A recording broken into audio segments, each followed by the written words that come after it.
Hello everyone, I'm the Reverend David Perry and I'm based in Salisbury in Wiltshire in the United Kingdom, and I'm glad you can join me on this first video. Please watch it to the end and I'd appreciate that. Hopefully we won't get too many noises off coming in through from the other room, but we'll see how we go. I have been on the point of recording videos like this for some time, but I've never really had the confidence that anybody would want to listen to it or watch it, and maybe nobody's interested in what I've got to say anyway, but we'll see. I think at the moment, though, there is something to say now that we all seem to be under siege from the small virus known as corona or COVID-19. One of the problems that we face, I think, as people in the country and in the world, is that we don't know what problems we face. And that can be very worrying. People are panic buying. They're panic buying food, and they're panic buying hand wash, and they're panic buying toilet roll. Why toilet roll? I don't understand that, and no one does, but that's what humans are doing. The odd thing about toilet roll is that there are so many people in the rest of the world who don't even have a toilet, let alone toilet rolls.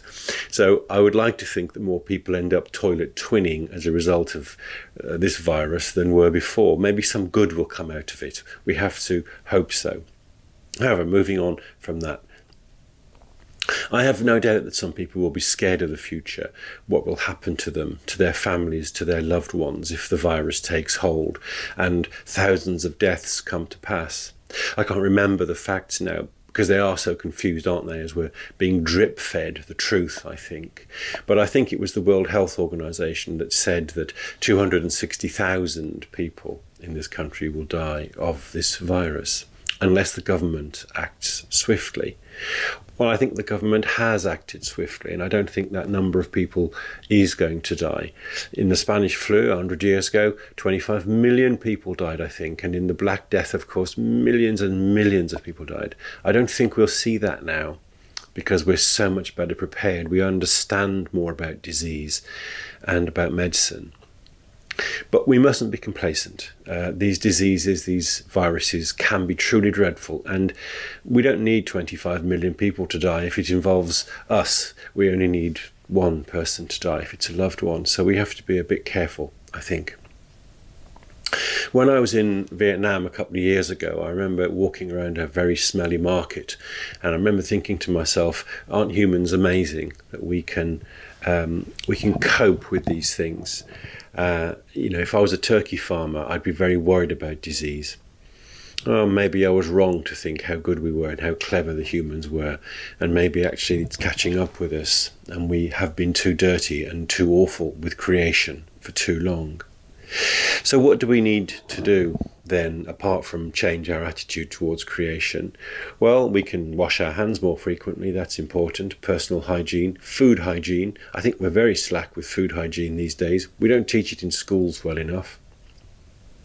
But also, we should think twice before we meet people, I think, and we do need to seriously do that. I don't think it's panicking, and I don't wish to cause alarm, but the more people we meet, the more chance we have of picking up a virus and of transmitting a virus. It's as simple as that. We need to break a chain, and any chain is only as strong as the weakest link. So I think we should all be weak links. What does it mean to be a weak link? Well, I have a few clubs that I'm a member of, and we've cancelled all the meetings. Is that really necessary? I have no idea. I visit schools as part of my clerical duties, and I won't do that now. Is that really necessary? I have no idea. But what I do have an idea of is that if it is necessary and I don't do it, then I'm not being a weak link. And I'd rather be a weak link unnecessarily than not be a weak link at all and inadvertently spread this virus.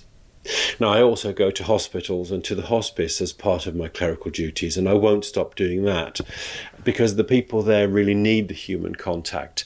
And by being careful in the way I wash my hands and clean myself, I think we can mitigate the response of the virus, and we can do everything we can to stop it spreading, but still show people that we love and care about them.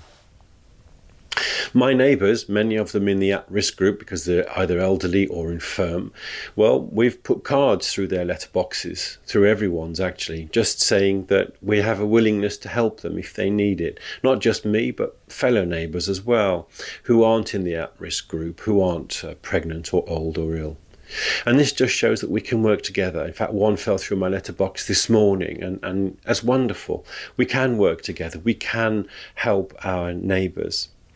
We may end up cancelling church services here in Clarendon and in the rest of the UK. And that's upsetting because Christ came to bring us together. Christianity is about being together. In fact, I think all faiths are about being together. If you read St. Paul's letter to the Galatians, he really hammers home this point about it being together and working together, which is important. And disbanding our services, our weekly gatherings, seems somehow wrong. Yet, if working together means living apart until the threat has gone, then that's how it must be. This doesn't mean that we have to stop loving each other and stop working together, of course. That's part of the great message of Christ, isn't it? That even at the end of his ministry, he was saying to his disciples that he was leaving them physically, but he would remain with them spiritually, with the Holy Spirit. And that is where we have to be. If we can't be with each other physically, then we have to be together in spirit, just as Christ is with us in spirit. So we live apart, but we live it together. Now, if you are in need, you must ask for help. Don't live apart alone. Live apart together with the rest of us.